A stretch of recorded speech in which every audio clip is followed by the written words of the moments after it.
Welcome to New York Got Game. Welcome back to another edition of New York Got Game. Very interesting week in the basketball world as the Knicks continue their preseason. The New York Liberty, they bounced back after a very rough game one, which they fell to the Lynx. They won game two. Now that series shifts to Minneapolis for games 3 and 4, and we'll see if they can either win it out there or bring it back home for game 5 at the Barclays Center next Sunday. But on this episode, we're going to talk all about the New York Knicks.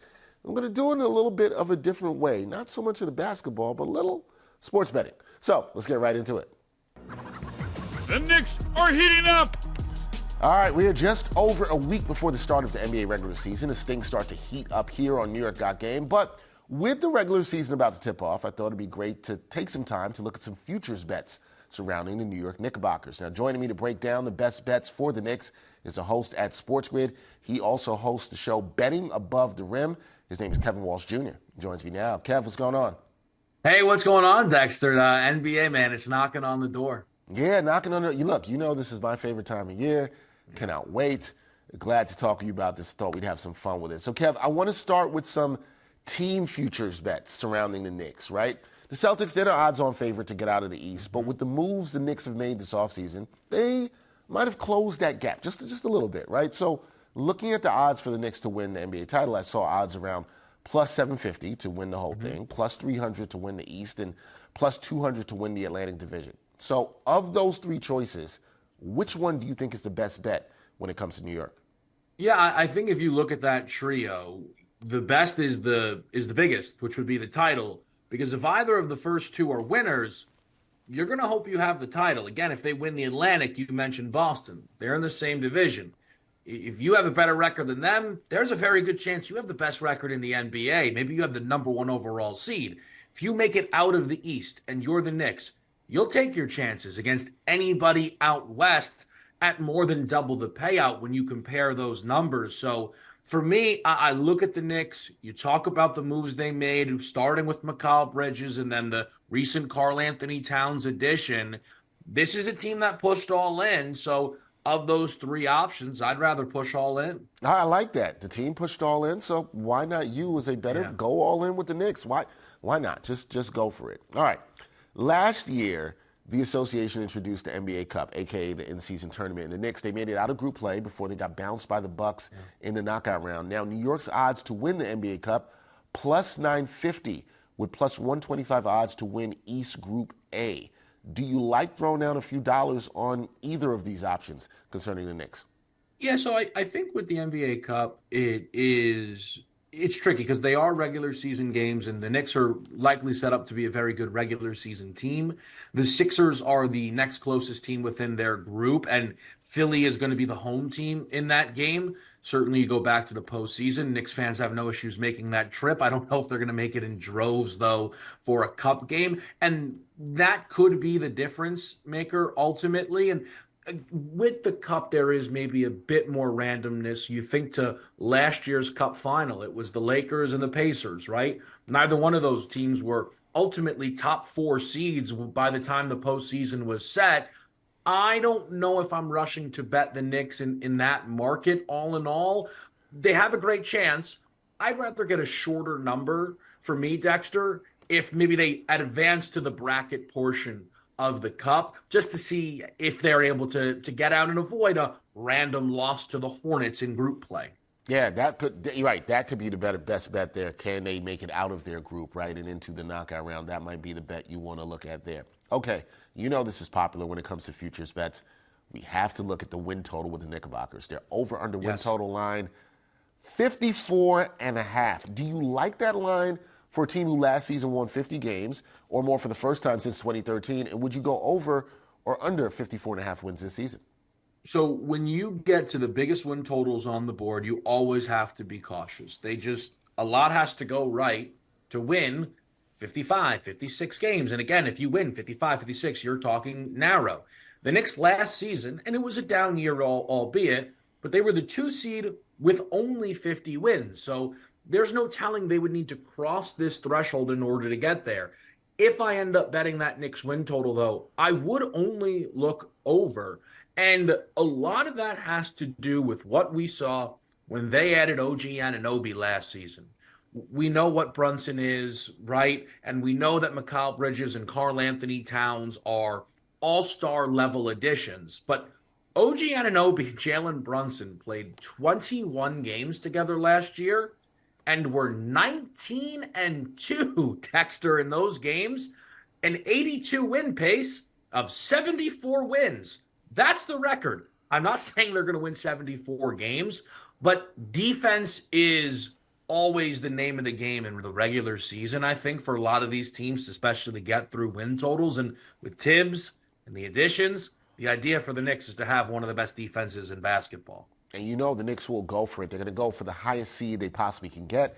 You can like that, so I like that. That over 54.5 wins. Yes, high win total, a lot of wins, but could they get it? Absolutely. Okay, moving over to some individual awards. Love this stuff too. Jalen Brunson, he finished fifth in MVP voting last year, Kev. You can find odds for the Knicks captain to win the 2024-2025 MVP award around plus 1,000. Is betting on Brunson for this award a good bet? So I'm not in on Brunson in this market. I wonder if at any point we're going to get guys to finish top 3, to finish top 5 like he did last season, where Brunson, along with a potentially great Knicks record, is right in contention. There are some advanced metrics that typically are necessary to get to the winner, and I'm not sure Brunson will check those. Remember, Brunson last season averaged around 28.5 a game. Nothing to, raise your hand at. He still was the 4th leading scorer in basketball. But I think the MVP Brunson was the guy who, due to all of the injuries that came up in the last, second half right of the season, had to score 32 a night. And then what he did in the playoffs with all these additions, they don't look to him to score 32 a night. He's, to me, going to still be around that 26, 27 range. And that's probably not enough for him to actually win the MVP award. All right, so that's a stay away for you there. But very interesting when you look at those advanced statistics. Win shares is something people usually look at a lot in terms of determining who could win MVP or who will be the MVP of the season. So we'll see how that plays out. Now, you mentioned about the Knicks having 2 elite wing defenders right now in Mikal Bridges and OG Anunoby. Are either good, and their odds are long, are either good long shot bets to win the Defensive Player of the Year award? Here is the problem with this market, Dexter. I am pretty sure that every single person other than the favorite has good value, but it doesn't matter because the favorite is Victor Wembanyama, and he's probably just going to win the award. The fact that he finished 2nd in voting as a rookie shows that voters are ready to give it to him. And I'm not saying they're wrong in doing so. I'm not. But sometimes you wonder, will they flock to this guy if they're sub 500? They were one of the worst teams in basketball, and he finished 2nd in DPOY. If the Spurs win 35 games, he might win it unanimously. So that's not a Mikal problem. It's not an OG problem. It's not, you want to go elsewhere, Anthony Davis, Jaren Jackson Jr. Unless Victor Wembanyama ends up injured and not meeting the game's requirement, I cannot see anyone else winning Defensive Player of the Year. Yeah, he's an overwhelming favorite right now. You can't see, as you mentioned, he said not a good Spurs team, and he finished 2nd in DPOY voting last season. Now, during the preseason, this is a player a lot of Knicks fans are intrigued about, Miles McBride. He's been the first man off the bench, Kev. Now he steps into the role Dante DiVincenzo occupied last season. What are your thoughts on taking a flyer on Deuce to win the 6th Man of the Year award?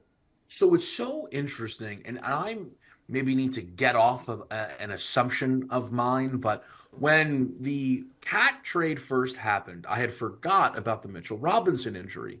And I thought there was a chance that the Knicks would start Mitch Rob, bring Josh Hart off the bench, and he would be the clear favorite to win 6th Man of the Year. Mitch Rob is injured. Hart's going to start. It's irrelevant. I bring that up, though, because I still wonder somewhat. Maybe I'm crazy, Dexter. I wonder if they get to a point, though, when Mitch Rob is healthy, if they start him, little extra rim protection. Cat is tall, but he's not known as a defensive force. It's why Minnesota brought Rudy Gobert in to play next to him. And if that happens, then all of a sudden Deuce McBride could be in a battle with his own teammate in Josh Hart 4 sixth man of the year. I know, again, that's a little off the beaten path, right? But that's my worry with Deuce in this race, maybe more than anything else. Yeah, what's interesting about that, Kev, is to your point, a lot of that matters when Mitchell Robinson comes back Yeah. and then what they do with the lineup. All that we've heard is the Knicks want to play Cat at center, but will they do that every game? Will they adjust to depending on who they play? Will they want to put Cat at the 4? You're right, that could affect the race. And then is it too early or too late for Josh Hart or Deuce McBride? It'll be very interesting in terms of sixth man of the year. How about Tom Thibodeau to win Coach of the Year? Is this a futures bet that you want to get in on early, or do you want to wait to see how the Knicks start the season before you bet on Coach of the Year? Or does it come down to how many games does Tom Thibodeau have to win? Yeah, that's, I think, entirely what it comes down to. I think Tibbs has proven himself to be a good head coach, right? I think there are some questions about overuse potentially of guys that lead to injuries. We can debate that. Tibbs is a good coach, though, right? He's won this award before. He is, I think, in some places, favored to do it again. They won 50 games last year. Again, partly because he's a very good head coach. The best he's ever done is 62 wins. It was his first year in Chicago. He has then since won 50 games 3 times, never more than that. So in order for him to win Coach of the Year, he probably has to comfortably win the most games he's ever won as a head coach. I mean, we're talking, 65 wins? We just know the award is typically funneled to a team that surprises, that wins way more games than they're supposed to. We already talked, the Knicks win total's 54.5. If he wins 60 games, I'm not sure that's good enough to get him this award. Yeah, it's interesting, right? You either have to have that historic season, which that might be a lot asking for the Knicks and in the NBA climate, or, like you said, it generally goes to a team where you've surprised. People didn't expect you to get that many wins, like when Tibbs won it 3 years ago with the Knicks in the shortened season. So, yeah, interesting there. That would be a stay away from me. Moving on. Player averages, right, over under for the season. That's another popular futures bet. There's some thought that Jalen Brunson, you kind of mentioned this before, his assists per game could go up because you think his scoring might go down because he has more talent around him in the starting lineup. His assist per game line is at 6.5. Do you like Brunson over or under 6.5 assists per game? I would only look over. We saw within the playoffs, he averaged over this number due to the high usage. We know he's more than capable of it. And this is where those additions on the roster could just inherently lead to more assists. You think, okay, well, Dante DiVincenzo was the spot-up shooter. That's the value of Cat. Cat is statistically a better shooter than Dante DiVincenzo. That's not a slight to Dante. That's how good Cat is. So the catch and shoot 3 opportunities will still be there. And I think adding then in Mikal Bridges could be less ISO plays, which is more the Julius Randle bag, which again could be catch, 1 dribble shoot, right? Or straight to the basket. I think you're going to see Brunson just have way more assist opportunities due to the way they've structured this basketball team, Dexter. And at 6.5, I think he was maybe slightly over that during last year's regular season. So I think it's a really nice look you bring up. Yeah, I like to play for him over the 6.5 assists. I wouldn't shock me if he averaged 7+ assists this season at all whatsoever. You mentioned him. Let's take a look at the Knicks' newest acquisition, Karl-Anthony Towns. We know he's a skilled offensive big man, but how much scoring do you see him doing with the Knicks? I saw that you can get him to average 23+ points per game and odds around 200 or so. Is Cat a 23+ point per game scorer with the Knicks? So this is the really tough part of this, and you have to place those bets before things get underway. But how do we know the answer to that until these things get underway? Again, Brunson, right, at his best, is 30+ a night. Mikal Bridges just spent a few years in Brooklyn as their lead option. Karl-Anthony Towns was a lead option in Minnesota for a while and then was kind of the 1B to Anthony Edwards. I mentioned OG Anunoby. As you can tell, I'm very high on the player. One of the reasons he was willing to get out of Toronto was wanting more offensive opportunities. So if I told you, no, Cat's not going to average 23, I don't know if Cat's going to average 20. That's a good thing. They have so many mouths to feed here in New York. The two-way versatility of those wings, right, leads us always to hype up the defensive end. But they're two-way guys because OG and Mikal can score. You have Brunson as the head of the snake. I don't know how many shot attempts Cat gets on a regular basis, Dex. Yeah, it's really hard to predict. It's good value, but don't know if he's going to average 23 plus a game. It'll be interesting. Last thing for me, Kev. Let's say you're a bettor and you see the Knicks get off to a pretty good start to the season. Let's say they win 15 of their first 20 games. Would that be a time that somebody should try to get good early season value on the Knicks to win it all? We talked about this at the top. You said if you believe they can win the Atlantic Division, if they can win the East, you should go all in. But if you want to wait a little bit, is that a time you should go and do it? Maybe 20 games into the season. I have no problem with that, but you have to be making sure that you're looking for the correct thing. See, one of the incredible things about Brunson is he gives you playoff confidence, where sometimes you watch a team be great in the regular season, you go, wow, but do I trust it when we get to the playoffs? Knowing Brunson's floor in the postseason, the Knicks are kind of going to walk in with a level of certainty. So if in those first 20 games you're 15-5, let's ramp it up, you're 17-3, what we're looking for, I think, maybe even more than record, is that defensive side of the basketball. There are some changes made. Hartenstein, right, and the Knicks couldn't keep him due to the way just the numbers worked out, was great on the defensive side of the ball. Probably better than Cat can be.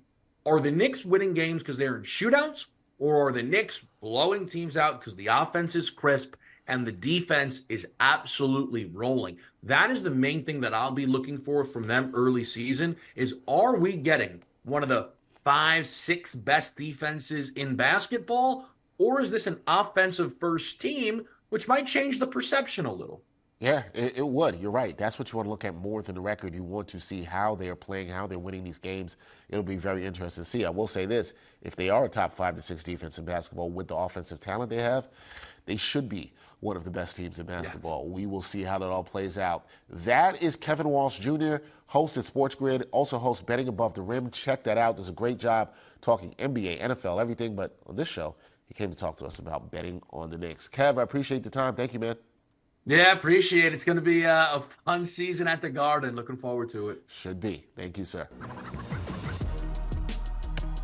All right, so the basketball never stops this week. Liberty Game 3 on Wednesday in Minneapolis. Game 4 on Friday, also in Minneapolis. And like I said, if there is a Game 5 back in Brooklyn, that'll be at the Barclays Center next Sunday. We'll see how that series plays out. We'll be all on top of that. Got some good new stuff coming for everyone in the coming weeks on New York Got Game. But as always, got to thank the people that make this possible. Special thanks to my producer, Nikolai Jackson, my editor, Kim Highland, and my director, Zachary Taub. I'm Dexter Henry. We'll catch you next time on New York Got Game. And thanks for watching New York Got Game. Boom shakalaka.